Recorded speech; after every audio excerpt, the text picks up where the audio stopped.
Əvvəlki illərdə bloka düşmüş belə bir sualın izahına baxaq. Videonu bəyənməyi və səhifəni izləməyi unutmayın. Buyurun müəllim. Salam. Deməli, Euler-Venn diaqramına əsasən bizə uyğun bəndləri müəyyən etməyimizi istəyir. Xəzər xaqanlığı verib və Salarilər dövlətini verib. Ərəb xilafəti ilə uzunmüddətli müharibələr nəticəsində zəifləməsi ümumiyyətlə Xəzərlərin tənəzzül səbəblərinə aiddir. Yəni bu A variantı 1-ə gedəcək. Daha sonra 10-cu əsrin ikinci yarısında süqut etməsi.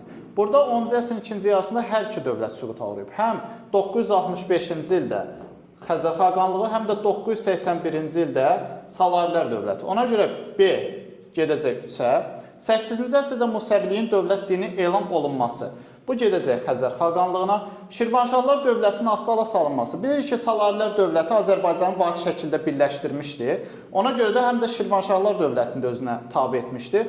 Bu gedəcək Salarilər dövlətinə. D variantı. 10-cu əsrin 40-cı illərində yaranması, 941-ci ildə yaranan dövlət Salarilər dövləti idi. Bu da gedəcək Salarilər dövlətinə Y variantı. Xəzər xaqanlığı bilirik ki, 7-ci əsrin ortalarında yaranmış dövlət idi. Qərbi Göytürk dövlətinin süqutundan sonra. Ona görə də cavabımız 1-ə A və C, 2-yə D və Y, 3-ə də B variantı. Yəni cavabımız olacaq C variantı. Dərslərimizə qoşulmaq üçün 055 597 0151 nömrəsi ilə əlaqə saxlaya bilərsiniz. Sağ olun.